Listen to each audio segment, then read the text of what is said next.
अंग्रेजी में एक कहावत है दोस्तों, prevention is better than cure. और इसीलिए डेट ट्रैप में घुट घुट कर जीना भी एक भयंकर बीमारी के समान है। इसीलिए मैं आपके सामने वो 7 तरीके लेके आया हूँ जिसे आप फॉलो करके डेट ट्रैप के जंजाल से बच सकते हैं। नमस्कार दोस्तों, मैं हूँ अभिषेक शर्मा और इस वीडियो में हम जानेंगे how to avoid getting into debt trap, यानी कि कर्ज के जंजाल से कैसे बचें। तो चलिए वीडियो को शुरू करते हैं। तो इसी के साथ हमारा पहला पॉइंट आता है सेव मनी रेगुलरली। अब हमें पैसे रेगुलरली सेव करने की क्या ज़रूरत पड़ सकती है। अब दोस्तों आप ऐसे समझिए कि हमें पैसे की ज़रूरत कब पड़ती है। हमें पैसे की ज़रूरत तब पड़ती है जब हमें पैसे की कमी होती है दोस्तों। और हमें पैसे की कमी क्यों होती है? क्योंकि हम पैसे सेव कभी करते ही नहीं। तो इसका सबसे अच्छा सा तरीका ये है कि आपका जब भी सैलरी आए तो उसमें से आप खर्चे ना करके पहले उसमें से सेव करें और उसके बाद खर्चे करें दोस्तों। इसका एक सिंपल सा फॉर्मूला भी है। जैसे हमारे अगर जनरली हम लोग देखते हैं, हम लोग क्या करते हैं अपने डेली लाइफ में कि हम लोग का इनकम आता है, उसमें से पहले खर्च करते हैं, मतलब income minus expense is equal to saving. अब इसी को हम लोग उल्टा कर देते हैं दोस्तों। अब हम लोग करेंगे income minus saving is equal to expense. तो यानी कि मतलब हमारे इनकम, उसमें से हम लोग पहले पैसे को सेव करेंगे और उसके बाद जो बचता है पैसा उसको हम लोग खर्च करेंगे। तो ये था हमारा पहला पॉइंट जो हमें कर्ज से मुक्ति दिलाने में काफ़ी हद तक हेल्प कर सकता है दोस्तों। और इसी के साथ हम अपना सेकेंड पॉइंट रखते हैं और सेकेंड पॉइंट हमारा आता है इमरजेंसी फंड। अब ये इमरजेंसी फंड क्या है दोस्तों? हमारे लाइफ में बहुत सारे ऐसे आपातकालीन स्थिति आ जाती है जिसमें हमें पैसे की बहुत ज़्यादा ज़रूरत होती है।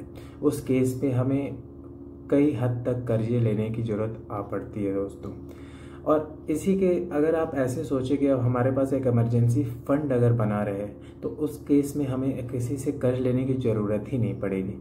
तो अब आप ऐसे अपना इमरजेंसी फंड बिल्ड कर सकते हो कि मान के चलो कि आपका अगर महीने का खर्च है 20,000 रुपये, तो आप उस 20,000 इंटू 6 मंथ्स, मतलब आपके पास 6 महीने का एक आपके खर्चे का फंड होना चाहिए, जिससे कि आगे अगर आपकी नौकरी या किसी भी वजह से कोई भी इमरजेंसी आ जाती है तो वो पैसे आपके लिए होने चाहिए दोस्तों, ताकि कल को आपको किसी भी कर्जे से मुक्ति मिल सके।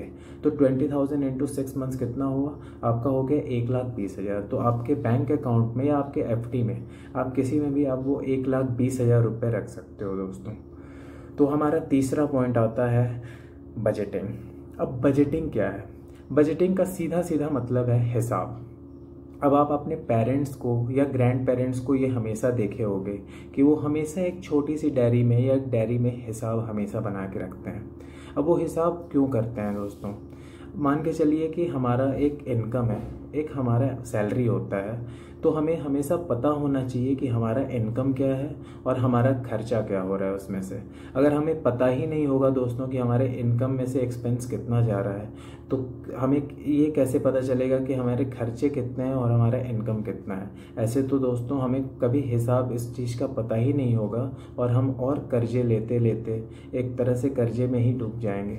इससे अच्छा हमें हमेशा एक छोटी सी डायरी में अपना एक कॉलम में इनकम और एक कॉलम में एक्सपेंस का हमेशा रिकॉर्ड रखना चाहिए, ताकि हमारा एक्सपेंस इनकम से ज़्यादा ना हो। तो ये था हमारा तीसरा पॉइंट दोस्तों। अब हमारा फोर्थ पॉइंट है फाइनेंशियल प्लानिंग। अब फाइनेंशियल प्लानिंग क्या है? अब इस चीज़ को आप ऐसे समझिए कि मान के चलिए कि आपको एक गाड़ी खरीदनी है। अब आपके पास यहाँ पे 2 चॉइस है, या तो आप आज एक कार ले लो लोन पे, थोड़ा सा आप डाउन पेमेंट दे सकते हो और उसके बाद आपको पूरा एक अमाउंट हो जाएगा जो आप ईएमआई पे दे सकते हैं। और एक आपके पास दूसरा तरीका है, थोड़ा सा लेट है पर आपको गाड़ी मिलेगी, बट हाँ ये है कि आज ना मिल के 4 साल बाद मिलेगी।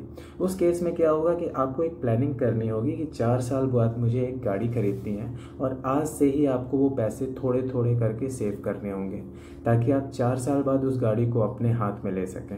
उससे क्या होगा दोस्तों कि आपको एक इंटरेस्ट फ्री गाड़ी मिल जाएगी और दूसरा तरीका होगा कि एक डेट ट्रैप से भी आप बच जाओगे। तो हमेशा कोशिश करो कि आप अपनी फाइनेंशियल प्लानिंग करो कोई भी चीज़ लेने से पहले, ताकि आप एक डेट ट्रैप से बचो। और इसमें ये भी तो फ़ायदा है ना दोस्तों कि मान के चलो कि आज गाड़ी खरीदते हो तो आज आपका फिर एक इंटरेस्ट भी तो उस पर लगता है, और इंटरेस्ट कार लोन मतलब कि 12% 13% तक जाता है दोस्तों, अगर आपका सिविल ख़राब है तो कोशिश करो कि आपकी फाइनेंशियल प्लानिंग हो। भले वो एक गाड़ी तो मैंने एग्जांपल लिया, भले वो आपकी शादी हो, आपका एक घर हो, या आपके बच्चों का पढ़ाई हो, या कुछ भी हो सकता है। तो आप मेक श्योर करो कि आप आज से ही प्लानिंग करो, ना कि उस टाइम पे, क्योंकि उस टाइम पे आपको ऐसे केसेस में कर्ज लेने की ज़रूरत पड़ सकती है। तो ये था हमारा 4th पॉइंट, फाइनेंशियल प्लानिंग। अब हमारा 5th पॉइंट आता है फाइनेंशियल अंडरस्टैंडिंग। अब फाइनेंशियल अंडरस्टैंडिंग क्या है दोस्तों?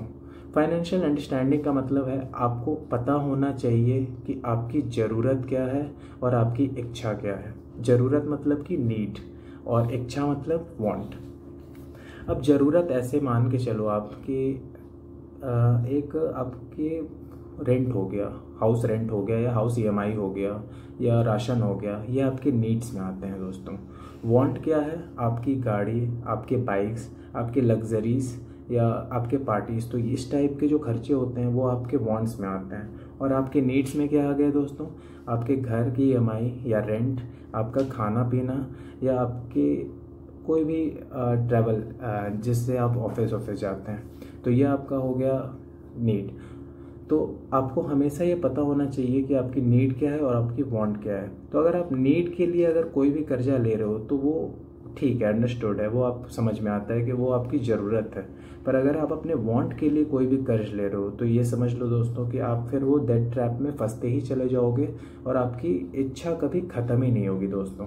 तो हमेशा ध्यान देना कि आप अपने खर्चे को नीड पे, आप अपने कर्ज को नीड पे लें, ना कि उसको अपने वांट पे लें। तो ये था हमारा 5th पॉइंट दोस्तों। अब आते हैं हमारे 6th पॉइंट पे। 6th पॉइंट हमारा है low debt and minimum interest rate. अब low debt and minimum interest rate क्या है?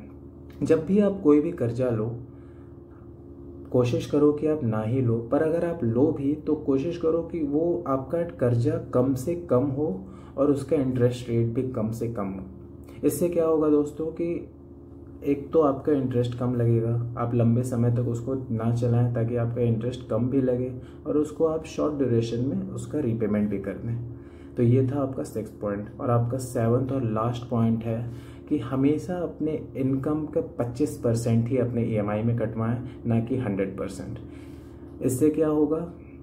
इससे ये होगा कि आप कम से कम EMI और ज़्यादा से ज़्यादा सेव कर सकते हैं, कम से कम इंटरेस्ट और ज़्यादा से ज़्यादा सेव कर सकते हैं अपने फ्यूचर के लिए, ताकि आपके बाकी के भी जो फाइनेंशियल गोल्स हैं वो पूरे हो सकें।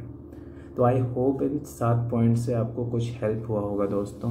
अगर आपको इससे थोड़ी सी भी वैल्यू मिलती है तो प्लीज़ इस वीडियो को लाइक करें, इस चैनल को सब्सक्राइब करें, और अपने दोस्त और फैमिलीज़ को ये वीडियो ज़रूर से ज़रूर शेयर करें।